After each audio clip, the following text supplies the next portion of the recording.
us another day, God. Thank you for seeing fit to blow life into us, Lord. Thank you for all the things that it is that you do for us, God, that we might not even see, God. Thank you for our family and our friends, God. Thank you for everybody, God, that's hooked up and connected to us, even those that might be against us, God, because it says that you will prepare a table before us in the presence of our enemies. God, I thank you for everything it's doing for us in this season. God, I thank you for this fast that we're on as we increase our financial diet, God. I pray that the word on tonight would not fall upon deaf ears, but it would be sown into good ground, God. I pray that you would continue to move and show yourself to be sovereign, show yourself to be Jehovah, and you're God all by yourself. In the mighty name of Jesus, I do pray. Amen.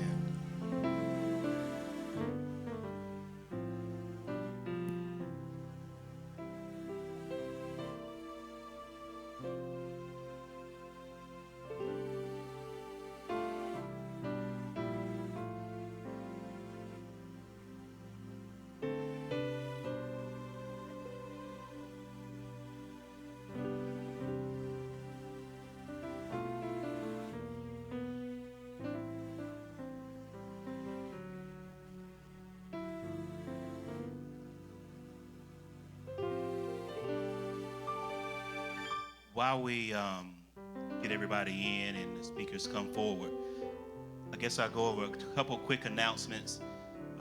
As you probably saw when you first walked in, there's a hand cleaning station. We had it last Thursday as well, Sunday as well. But give you a little background on what we're trying to do moving forward just to keep us all safe. Is we're going to have hand washing or hand cleaning stations at both entrances. What we're asking is for everyone to clean on the way in and clean on the way out. That's been proven to help keep the spread down. Also, I've been asking everyone, including my own household, is go into hand washing overdrive. So if you notice that you leaned up against the counter, go wash your hands. If you notice that you touched the pole, when you get done, go wash your hands. So go into cleaning over mode. There's nothing to be worried about. I serve on the Alamance County Emergency Planning Committee as well, and we're having daily meetings about this virus and about everything that's going on. But it's not nothing to be scared about, because all we're asking is just for you to continue to do those normal hand cleaning, awareness type things. But we do want to make sure we're trying to keep everyone safe within the church. So that's why we're doing a few different measures. We're increasing cleaning, and you've probably received an email or text today about some other things that we're doing and some more information about it. After service, I'm happy to stick around to answer any questions. There's things on websites that you can also look at, but we ask you to look at the CDC website or your health department website for the latest and the greatest, because there's a lot of information floating through. So without further ado, we're going to have our speakers come forward, and they're going to present us with this awesome Show Me the Money part 2. So at this time, we'll turn it over. The mic said, put your hands together as we welcome them to the stage.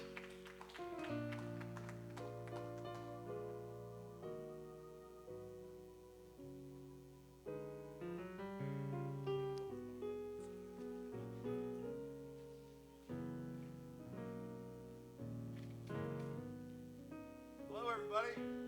Welcome. Welcome back. Show Me the Money, part 2, week 2. Before we get into the meat of the presentation tonight, we'd like to take and talk about the little bit of homework assignment that we had from last week, and I'll let Barb take it from there. So how many tried with their writing everything down? Good. How many said they was going to do it, but mentally it was just a lot to get into, but you did something different during the week? Yes. So how did you feel by writing everything down? Oh, wait.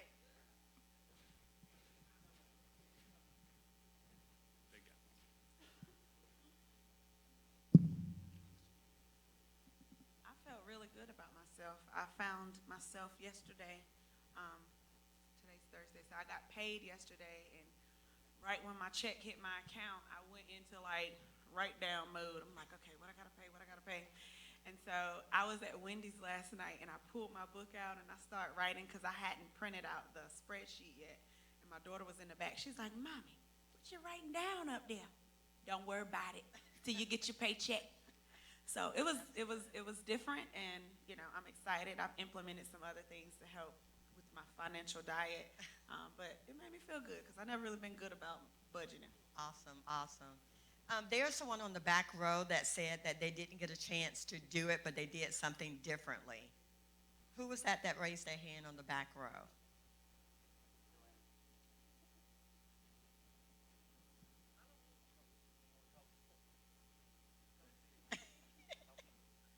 I didn't write it down, but I was more conscious of what I was spending. So I didn't go to the store every day. You did what? Go to the store every day. Oh, okay. Just by the fact that we discussed it last week and then you went out and lived life this past week, were you a little bit more aware, more conscious of it? Was it a little bit maybe eye-opening how often we swipe that card or spend money? Definitely. I did actually pull cash out of my account yesterday, and that it resonated in my brain, and I thought, let me do this, let me try this out, and it worked out until today. I got a Family Dollar, and their refrigerators were going out, and they're like, "All the food half price." I'm like, "Oh, I ain't got no cash, let me swipe this card real quick," but I still wrote it down. So. Definitely, definitely. I think with the green and white. I think.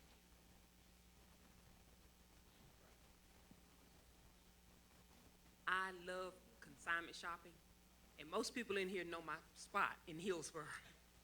I normally on my lunch hour will go, and I say I'm just gonna look, but most of the time I end up with a bag. I've not touched that store this week. Didn't go that way. Wow. I'm proud of myself. Y'all said that if she gives up, if I give up one thing, she had to give up three, so that's what we did. Now, we had this discussion. We are not in for divorce here. We are talking about money and how to save money. That's between your household. But listen, thank you all for coming back for week 2. This is really an investment in yourself who are married and who are single. For the ones that are married, you're going to really find that you will find money that you didn't have. And for the singles, you will be like, wow, I do have extra money to start saving, preparing myself for when my spouse show up. So I'm super excited that you all attempted and was proactive in the steps that we gave you all last week. Any questions? Anybody From last week? from last week? All right, well, moving on. We're going to talk about money and relationships. Money and relationships can be you can look at that two different ways. One, it can be your money and your relationship with money, how you look at money individually. The other way is money and relationships.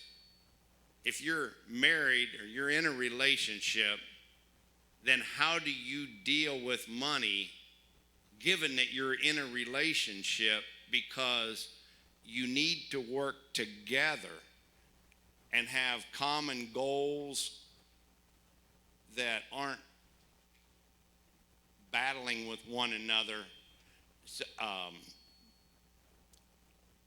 dealing with your money. If one of you is quick to spend, one always wants to save, then you're going to have some stress and anxiety dealing with money, various things. So we're going to talk about money and relationships in both ways. And, stable finances can bring a sense of security. And that's, I put down on the slide in a marriage, but stable finances can give a single person security. When you aren't in debt and have more bills, more money going out than you can find to come in, then you're going to be less stressful. Life's going to be happier, easier. So it'll give you a sense of security. when you have stable finances. And so, we love money. So what I like to say about money is that, we hoard it, we love it, we obsess over it all at the same time. So how do we make money our friend? So a lot of times when we're dealing with money, some people have issues with spending money. Some people have issue with trying to save it. Some people have issue with they don't want to talk about it. So we're just going to walk you through some easy steps tonight that's going to be put you on track where you need to be with saving your money and building that better relationship. Yeah, and dealing with money, especially if you're in a relationship, you've got to communicate to deal with the money, to be successful, so that you can share your goals, your desires, your wants, your needs for savings, for where you want to go. But, if one of you wants to constantly be purchasing things and creating more debt, and one of you really wants to get aggressive and save, then you've got that stress in your relationship. So you really got to communicate, compromise, and work together on this and get to a strong financial position, a secure financial position as soon as you can. And then life in your marriage can be so much more stress-free and happier. And so we just want to share that, as you all know, money doesn't make you happy. We all know that, right? But we know money will give us choices. And that's where we are right now. We want to be able to help you save, to make choices and make proactive choices rather than being reactive. One thing that I also want to say is that when you're dealing with your marriage, and it's sacrifices, just like with me and him, there are sacrifices that, he may have to make or I have to make, but we have to make that sacrifice together. It's not always easy. I would tell you, the one that does the thrift shopping, I have found thrifting to be my new favorite thing to do. And sometimes you can't, but I have to do sacrifices. So you have to make sure that you're looking out for your partner's, your spouse's best interest. Last week we mentioned Barb and I had written that book, Love and Remarriage Guided by Christ. And when we were researching that book and came across multiple lists of top 10 reasons people get divorced, they were quite similar. And on most of the lists, the number 2 reason that people would get divorced is over finances. Number 1 was communication, and a big part of the problem, the negative issues regarding finances, is not communicating very well about your finances. So communication was big in that also. And so, finances is very important, but it's so important, you can't ignore it. You got to be proactive and deal with it. Look at what your income really is. Look at what you have to spend money on, and then make adjustments in every way that you can. And we're going to be talking about this throughout the course, but you'll want to be proactive to really work on it. And definitely don't live beyond your means. I think that's what we're basically talking about. And I don't know whether you all heard this quote, but this popped up on my Facebook today. It says, "Don't keep up with the Joneses. I saw them in Walmart and their credit card got declined." So basically, don't be fooled by people who are driving these cars, dressing how they dressing. Most of these cars are leased. A friend of mine, a couple of friends of mine, they have these cars, and I'm like, okay, I know what you do, but how are you? And I found out that it was leasing. Who does that? So don't be fooled by what you see other people do, okay? That is not real. So I just wanted to share that quote with you all because I thought that was pretty, we're trying to keep up with the next person with the purse or the shoes or the car, and that's not even real. They don't even have real money. They're using credit card or getting loans to live to a certain standard. So we don't, as people in church and Christians, we don't want to do that. We want to be real with ourselves, be transparent, and have money to do what it's supposed to do for us. You know, I spoke about how stressful finances can be, and number 2 reason that people get divorced and all that, and that's negative stuff.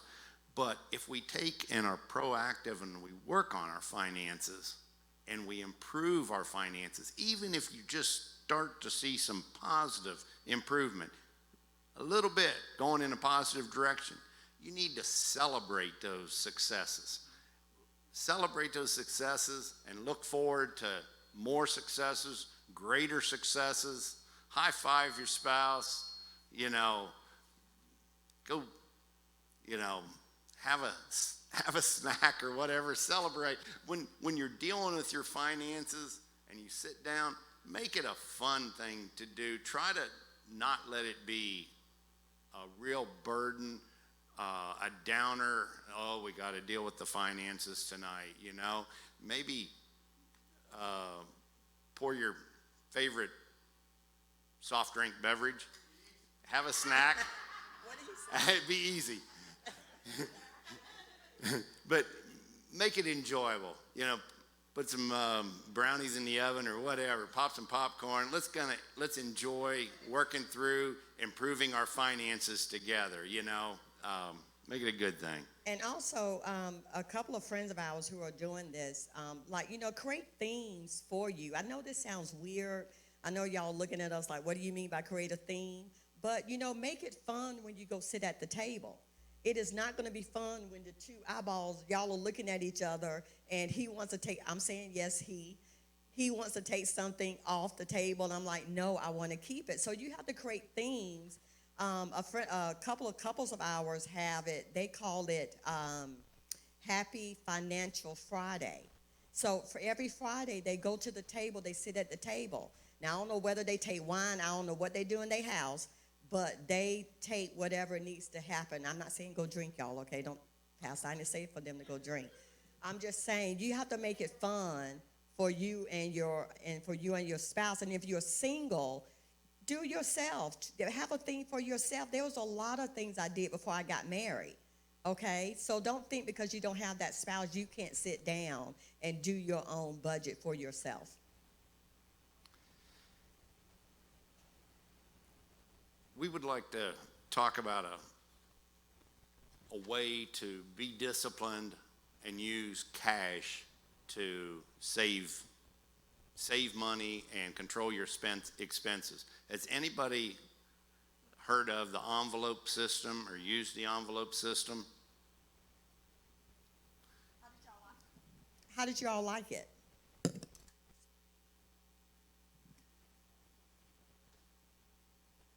So if you don't mind, tell them what the envelope system, what is your envelope system? It's not. Then turn the mic on.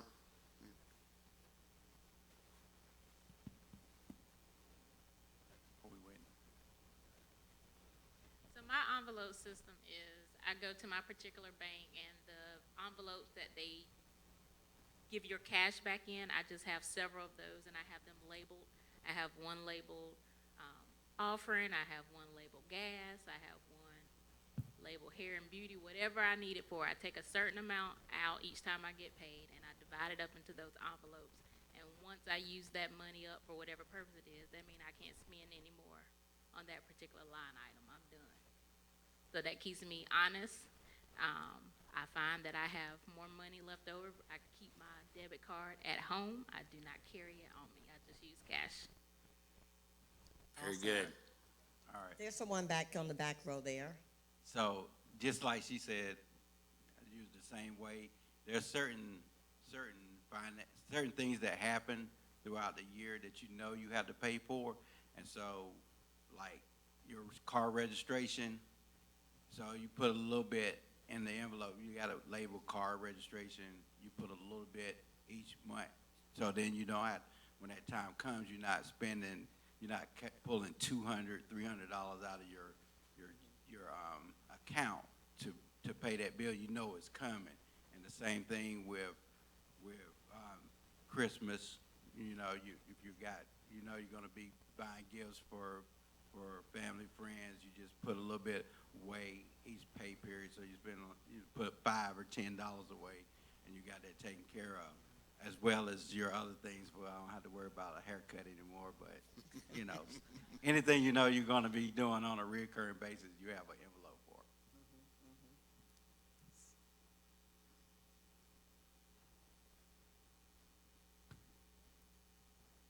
So I do the same thing, but a little bit different. So instead of doing it for, just taking it out when I get paid, what I do is I have envelopes set up on my wall. I have a vision wall. So I put my stuff on the wall like that. If it's a trip with the kids, if it's bills, something I want to pay off, whatever the case may be, I label them December of every year, so I know what I'm looking forward to. And then instead of doing big stuff like eating out, if I decide I wanted to eat out, then if we decide not to, I'll put it in the envelope. So that way, the money that I would have used to splurge or do something like that, I made the better decision and put it towards my goals. So I do mine a little bit different just because I know that I can always find some place for the money to go, but instead of making the bad decision, it makes me accountable because I know what I'm working towards, and instead of wasting the money, I put it towards one of those things. And don't forget also, like your, one thing I forgot, like your annual checkups, things like that, things that we don't do every day or every month, just every little single thing that you could think of. I remember when I first did mine, I had oodles of envelopes because I put down every single thing, but then once I got control of my money, my envelopes dwindled down. So don't forget about, those other little tidbits that you may have that don't come up every day or monthly. But the envelope is a good visualization for you to look at, like the person just said, for you to know where your money is going. Has anyone else did anything else of any kind of savings other than the envelope system?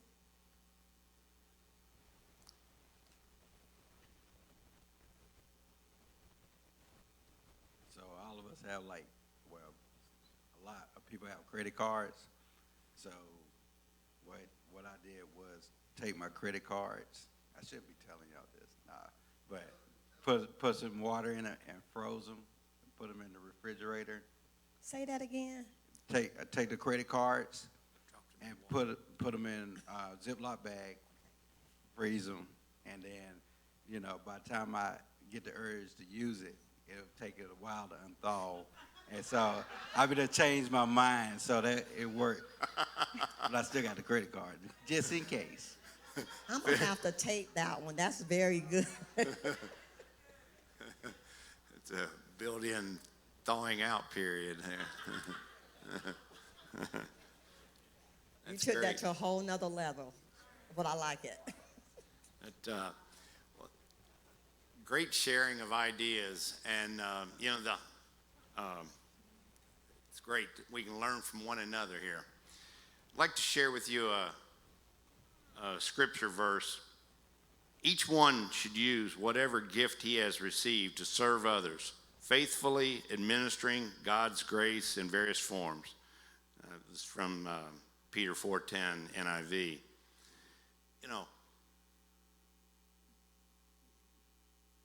Using our gifts and giving to others, it doesn't always have to be money or monetary giving.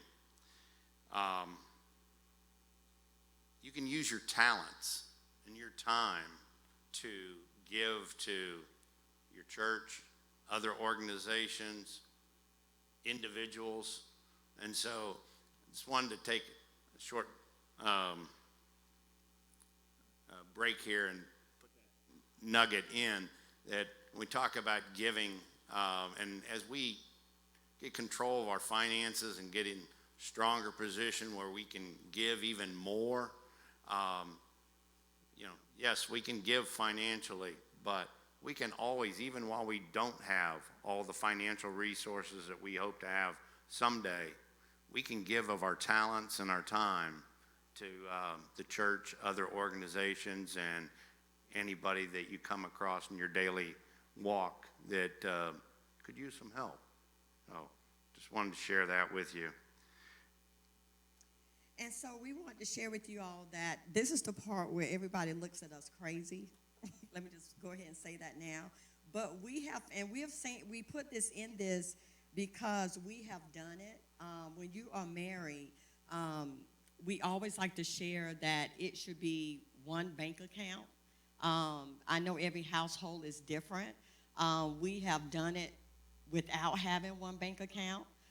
We have done it with having one bank account where everything is in there. And we've worked out our ways of how money is distributed, how money is coming out. If we are going out to purchase, we have a limit, on each other of, what you can spend. He might decide to go get some kind of, what's that thing you want? What's that boat? Oh, kayak. Yeah. He might want to go get a kayak. Well, no, we need to talk about that first because A, we don't have space for it. And B, we just don't have space for it. So, but when you are dealing with your finances, it's nothing like being on one accord when everything goes into one account. And I know some marriages, whether you're single, you're dating, you might not be at that point right now.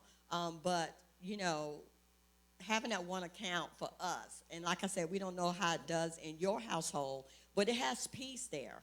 I know what goes in. He knows what goes in. I'm the one writing everything out that get paid anyway. So there's no difference of arguments of I'm hiding or I'm doing anything like that. So we would just want to share that with you all. And even as a single person, if you don't have your spouse yet, start putting your money in your different accounts to build yourself up. So when your spouse do come, you're already prepared. And then you can teach him or her how to follow how you save your money.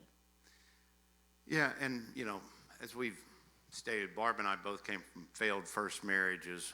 And so when we came together, she had a bank account, I had a bank account, and she had her way of dealing with finances. I had my way of dealing with finances. And, the biggest thing is no secrets. Be totally transparent. You come together, speaking to the married folks, I know we've got a lot of singles here too. But if you're married, there shouldn't be any secrets. It shouldn't be, well, I bring home my paycheck and I stick it in my bank and then I'll pay some bills, but then there's other bills that need to be paid. He's got his money in his account and he's going to pay some bills, but what about those things that come up that aren't routine? Who's going to pay for that? And, well, I paid for the last big expense, so it's your turn to pay for that. Well, let's not have all that stress and back and forth and question on who's going to pay for what and who has money in their account and who doesn't and how much, etc. One way to do it, as Barb said, is you came together as one, so you have one bank account. Transparent, everybody knows how much money went in, how much money is going out, how much is still in, etc. Another way that you can do it is have one main bank account, but then you could have an agreed upon, almost like an allowance, agreed upon spending money that goes into her account, an agreed upon amount that goes into his account. So you still know how much each of you got, but you do have some flexibility in your own little account. You were used to, if you had been in another marriage before, you were used to having your own little account. Well, you still have that in a way. So that's another way of doing it. Because if you both have all your money in one account, you got to be totally in sync on the spending, and so that you don't overdraw that account if you're running close, and you got to communicate. Bottom line, whether you have one account or the one account plus the two separate ones, you still need to communicate about expenses. And yes, we have a dollar limit And we basically say anything over $100, we talk about. It wasn't $100. What are you talking? It was 500. Okay. Thank you. It was 500. Okay. 100 is low. All right. Well, I tried. I tried. This is why I married him. He just comes down. Well, I learned that in a marriage, one person is always right and the other person is the husband.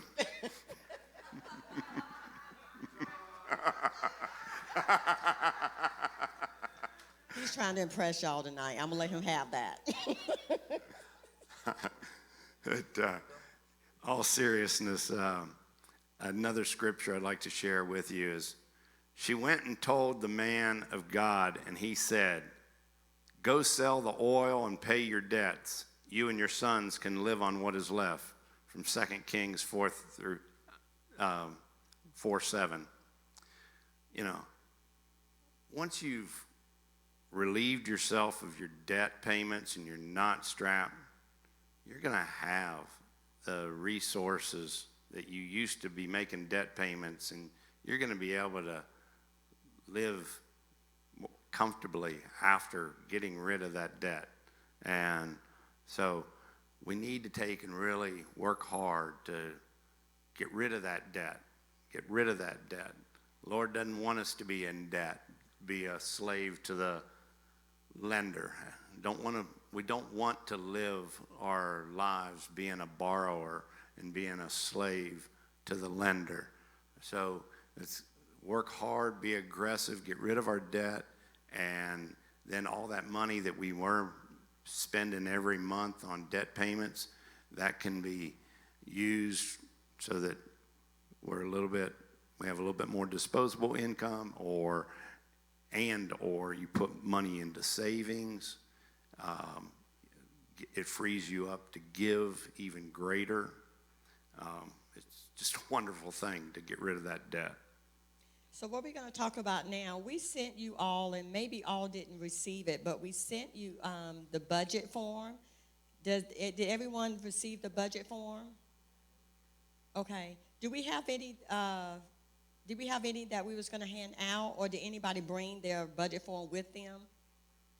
Oh, you already got it? Okay. Oh, okay, cool. Well, this budget form is pretty comprehensive. Up at the top left, your projected income. Then you can put in your actual income, whether you make bonuses or you work overtime or whatever. Your income, your projected is just an estimate, a close estimate of what you feel your income's going to be. You can put in your actual, and then there's all the categories for expenses. I won't name them all off, but well, you see in the first section, of course, we always said that we was going to put tithing, because I just remember just, trying to balance my money. I wanted to tithe. I wanted to do the offering, but it never made it on the list.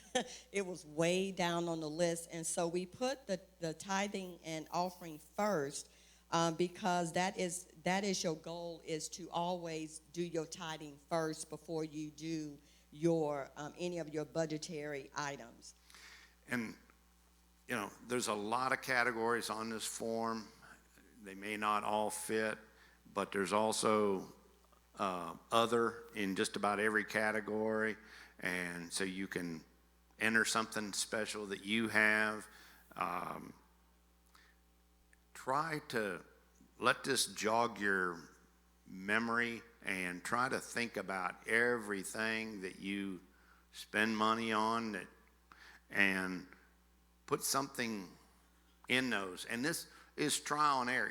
It's tough to get a budget built. It's not a just 10-minute job of plugging numbers in. You may take and put numbers in that what your rent is, or what your mortgage, and what your insurance, and what your car payments, and all those things that are known, given, fixed items. But then you say, well, I would like to have X number of dollars for food a month, and you plug that in. I'd like to spend X number of dollars to eat out every month, and you plug a number in. And you go through this, and it adds up, and you don't have that much money. You don't have that much income so now you got to go back and adjust. Well, I got to take money out of here, and I got to take money out of here. And so it's going to take some time to get this done the first time. But when you get it done, don't take and just file it away in your computer or print it out and stick it in a stack of papers. Don't let it be just a dead document. This needs to be a living document that every week you're looking at, because you're entering in expenses like on a weekly basis, so at the end of the month you can total up.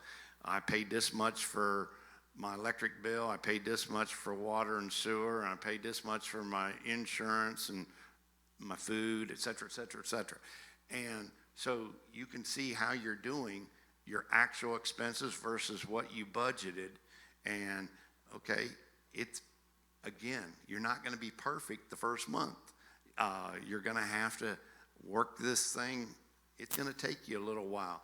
But if you work this and stick to get it a budget that'll work, and you stick with it, then, man, you can live within your means. You can eliminate the stress of running out of money and not having enough to get to the next pay period. Life can be much more enjoyable.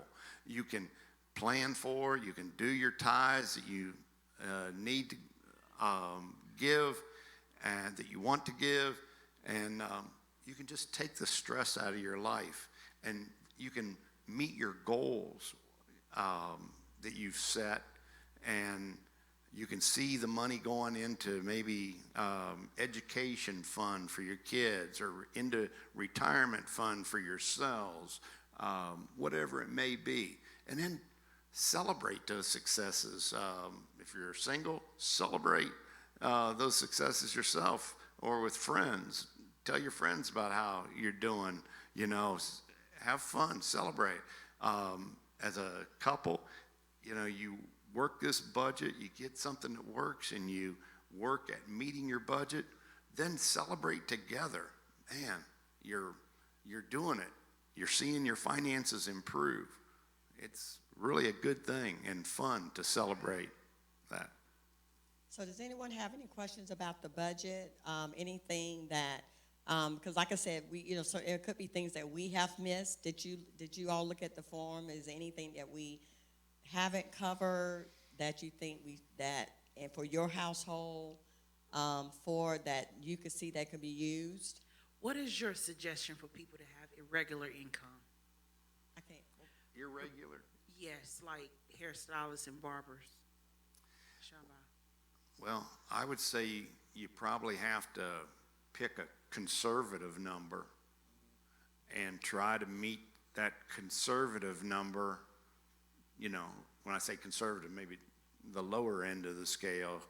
And if you can try to build it so that if you have a down month and your income is this, if you can try to make it work with the lower numbers, then when your income is greater, then you're in that much better shape, and you can apply that extra income to paying off debt or other things. But if it's up and down, you got to try to work with the conservative or lower numbers. Thank you. So I have a question, but I want to kind of tackle on, I don't know who just asked that question, but as a hairstylist, when I start thinking about this budget and how it applies to, our income as a hairstylist, trying to put this in effect, I would think in some ways it's a little bit better because we get cash on the regular. So it's better in the sense that you don't have to worry about using a credit card all the time. It's better in the sense that you can take that money, some of it, and divide it easier into that envelope method a little bit more frequently, as opposed to having to wait on your paycheck to come. And in the long term, it could totally help out in the sense that you have these bills that are coming up, and because we do truly have what we call the J months, where it's kind of really slow. So when you think about June, July, and then in January, right after Christmas, you know, people coming out of that heavy time where they spend a lot of money, it's a very slow time for us, and we don't make a whole lot of money. So then those would be the months that we could kind of go back to those envelopes that we've saved up through the year and, you know, apply those in the areas that they need to be applied in. And then as far as question, I did want to ask, how often would you say we need to do the budget? So would it be like a, you know, weekly or based on your paycheck thing, or should it be monthly, or does it kind of depend on the house? Well, I would say it's based on your paycheck schedule, but again, you have other things that are coming in. So I remember when I started, I wasn't very good at it. I mean, it was just some days I would just look at it and stare, and I didn't want to talk about it. I just flipped it over like it was going to go away. I just didn't want to look at it. But once I started plugging in the numbers and just being honest about that I'm the one that's spending the money and not being truthful on here, I start looking at it every paycheck, and then I did a monthly overview before the next month came in, so I can know where I stood and what I need to pull back from, what I need to do to make it more rounded for me for the next month. Okay. And, you know, you need to try to get not only this form, but you need to try to get your finances organized such that you need to know what to put into this form. So you need to keep track of what you're spending, going out to eat, going to the grocery store. Keep those receipts, basically, and write this stuff down. Otherwise, you can't ever remember everything and put it into this. Because be realistic, everybody's gonna sit down and open up their computer and enter all their expenses for the day into this spreadsheet every night, okay? You're not gonna do that. But once a week or once every 2 weeks, you need to enter your expenses. Otherwise, it's gonna be a big burden if you wait and just do it once a month to enter everything in. And also, if you wait until the end of the month to enter everything in, all you're really doing then is bookkeeping. You're just listing stuff. You don't have any opportunity to correct any mistakes. What if you had something unforeseen come up? You get in the middle of the winter and maybe you heat your home with gas and it was real cold that month and your gas bill was high. Okay. Well, just because your gas bill is high doesn't mean your paycheck's going to be any higher, okay? So you may need to correct. So you got your gas bill in and your gas bill is high. All right, well, what can I do about that? Well, I may not be able to, if it was $40 higher, well, I may not be able to go out for that nice dinner that I was going to go out for Friday night. Or I may have to hold off on buying that pair of shoes I was going to buy. Whatever it is, you got to take and find a way to correct and not go over budget if your finances are tight and you're trying to stick to this budget. So definitely need to look at it more often. Let this be a living document that can work for you instead of just a record of your expenses that is sitting on your desk in a spreadsheet or in the computer in a spreadsheet. Let this thing really let you learn where your money's going, where you're at financially. One of the things I had a question on when I was completing it was those one-off expenses that come throughout the year that are not monthly or bi-weekly or whatever. Example, your normal, what is it called? Your tag renewal, as an example, or one item was car maintenance, where you're not doing an oil change every month, but it does happen throughout the year. What do you put those type of expenses or suggest those expenses go? Well, I think with tags, let's just say that you have a $200 bill when it's time to get your tags. Well, 200 divided by 12, and you enter that number in about $16, $17 a month you put in there. As far as oil changes and tires or brakes, you think about how often you're having to do that, what it costs, divide it by 12, and put that amount of money in under transportation, so that you're saving something every month. Gifts, Christmas, birthdays, think about who you buy gifts for, all the gifts you buy throughout the year, and put that in. Now, hairdressers, you spoke earlier that your income isn't, you have busier seasons, and other people in other professions. You may have busier, if you're in the landscaping business, you may have a big business in the summertime and it's kind of lean in the colder months.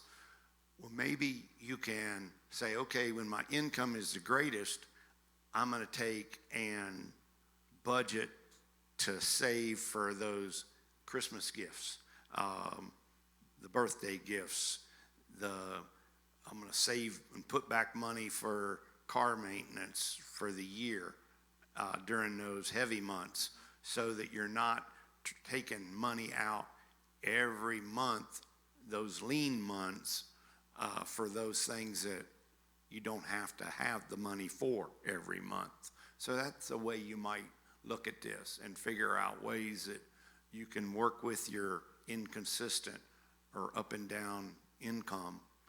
And this document is a live document, so when you look at it, you see items that says other. So you're able to go in and put in, you can make it as long as you want. Some of them we only had one in other. When you got over to like loans, we put like 3 credit cards and the other. So you're able to go in and put what your personal extra items are, like you said, the tag or expenses or maintenance or tires. You could go under transportation and you can make a line item specifically if you want to just hone in that closely. So you could go in, and that's why we made it a live document for each and every one of you all to go in and put in your own personal information. Yeah, feel free to customize it and change the labels on the lines to fit your situation, your life. Are there any other questions? I know we're about winding down to our time. Is there any other questions anybody had about the budget? Are y'all enjoying the class? Thank you. I got a lot of head shakes. The biggest thing is just start and don't let it be overwhelming. Do it in little bites. I would not take and try to say, okay, this Saturday, you know what we got to do? We got to spend all day Saturday filling this thing out. No, don't burden yourself with that. Take and do it in bite-sized pieces. Start gathering the information. Enter some of it in. Do it for a little bit. Lay off. Do it. Do some more later. When you get the information entered in, like I said, you're not going to hit it on the nose the first time. You're either going to say, oh, man, I got all kinds of extra money left over. Where am I going to plug this in at? Or, man, our money's not going to go that far. We're going to have to cut out some eating out and other things to make this budget work. But anyway, it's going to be some give and take and experimentation. And I would like to say that if you're looking to work on this form, why don't you let this month be the month that you fill it out completely and start Q2 off, which is April, starting out fresh. So let the rest of the month be where you fill in the sheet and then start out actually working the budget form in April. So that way it'll give you a break and you have time to do it. Yes. Go ahead, sir. I think the biggest thing for me is, I've cut out a whole lot of spending this week. But I think Congratulations. Appreciate it. I think the biggest thing for me is that I'm just afraid. I think that's one of the biggest things. I'm gonna keep it simple. I'm afraid because I'm accustomed to doing certain things. And when now, it's like okay, now I gotta cut this out. I need to cut this out. And I'm just scared. And I don't know why. So I always like to ask the question, do you like how you're living, and are you living like you want to? Absolutely not. Okay, so you gave yourself your own answer. Yeah. So, and the reason why I say that because if we don't control money, money's going to control us. We should be telling our money where to go, not the money tell us what to do and where to go. And I think we get that twisted, that we have all this time to get things set up. I mean, anything can happen at any minute. Either you are coming out of something or getting ready to go through something. So you gotta be proactive and not think that I have time, because your time could be up tomorrow, it could be up tonight. And so, don't be afraid. Just think about your goal of how much you want to save. Think about that trip that you want to take that you could do all cash. I mean, how would you like to go? I'm just saying, hypothetically, go to Rome all cash. You pay everything in cash. Absolutely. That will sound, even Pastor said great. So I'm just saying, I know for me, it was scary at first because I didn't really want to know where my money went. I liked what I was doing. I think that's the main thing. You don't see it. Yeah. We just go out here and we spend it, and we don't realize how much that we're spending. Mm-hmm. And then at the end of the day, when a bill needs to be paid, it's like, oh my God, now I'm scrambling, trying to find the money to get it. And I can't speak for anybody else, but I know what it is to live not from paycheck to paycheck, but to check. And that's a bad, bad feeling. Yeah. So now that God has blessed and thank God for promotions and all things of that nature, and He has provided. And then you think the mind says, oh man, I'm making more, I can spend a little bit more. And then that's what we end up doing, and we end up getting right back into the place that we were in. Mm-hmm. So I'm doing everything in my power to not go back to that place. Mm-hmm. I'm trying to make it feel, I guess, to myself that, I'm still gonna live from check. But I don't want to have that mentality because that's a painful mentality. And I could say this, and this is our joke between me and John. John doesn't know he's been dipped. I told him I'm dipped. God loved me more. We talked about like skin color. I said God loves me more because I'm darker, so He loves me more. So what I'm saying is that we as African Americans, we will spend money on external items like a purse, like a car. That is all show. And then we have nothing to show for it. If we get sick, you got to go help your mom. Lord forbid if your mom have to come live with you. Our mentality is not set up for saving. Does that make sense? We want to spend. And so being afraid, we shouldn't be afraid. That's not even God itself. So I'm saying when you get a raise or something, try for a month. Try for 60 days or 90 days. Live where you were before you got your bonus and put that bonus away. And see how much you have in 90 days. I'm sure you'll like it then. So we have to just make those changes mentally. But we're just not programmed that way. And no matter what we say, we see it all the time, the books are out there, we would not even start to try to save. We're going to look at everybody else getting what they're supposed to have, get their house, live how they want to live, and we're still renting. We need to have our own home. I'm sorry, I didn't mean to get off on the tangent, but I'm just saying, we should be having homes. Stop renting. And we can't have a home because we're spending money on stuff that don't have any value. We eat it and it come out the other side. Why are we doing that? I'm just being real. You know, I'll put the mic down now. we need to take and kind of draw a line in the sand or circle today's date and say, let's just from now on have crazy financial discipline. Let's get disciplined about this, get serious about it, so that someday we can have freedom from our finances. We can have some money in our pocket. We're not worried about that stack of bills that we've got to pay.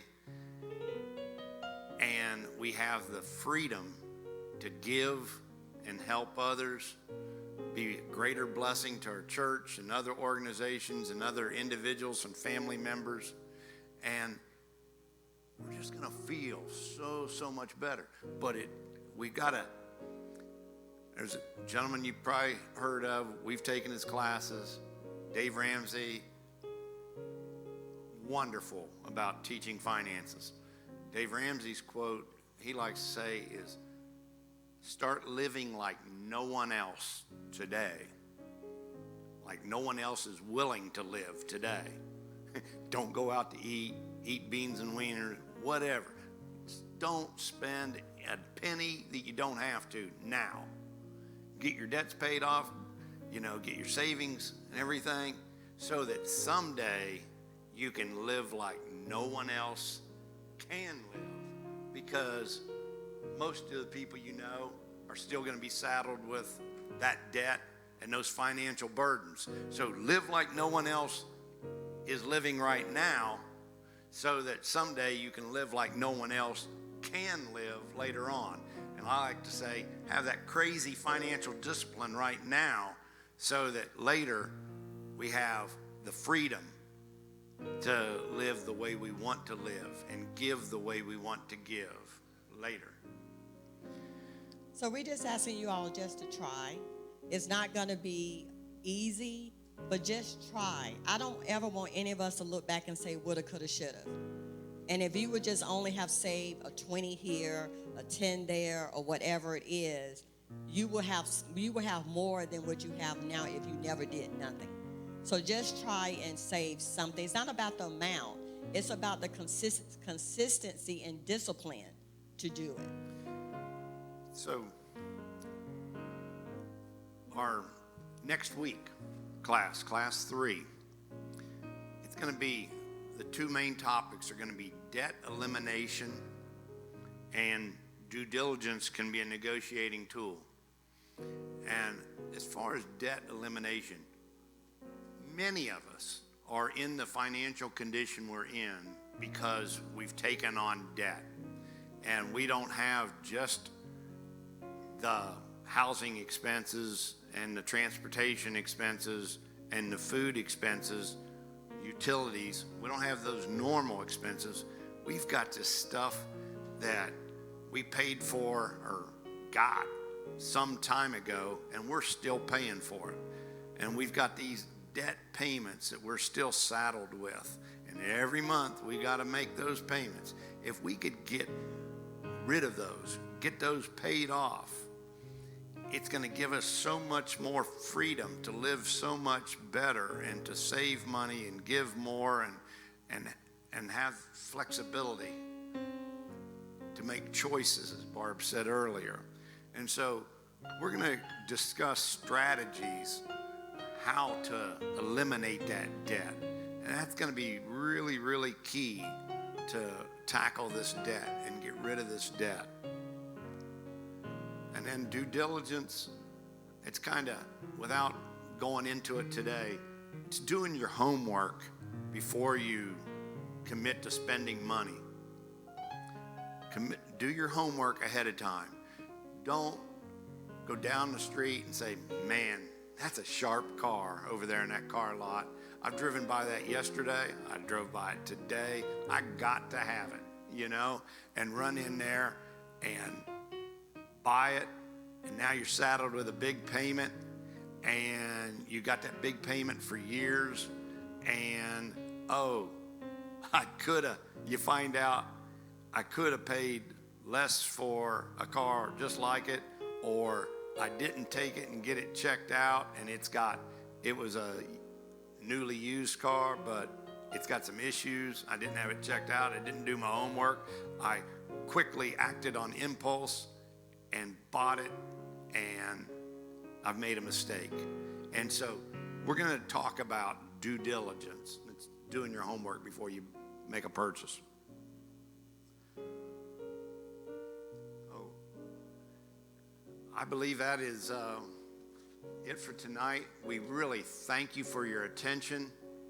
And again, Barbara and I just feel so blessed to have the opportunity to come before a great group of people and be able to present this material. I hope the material we presented is a blessing to you. And with that, I'd like to turn it over to Pastor.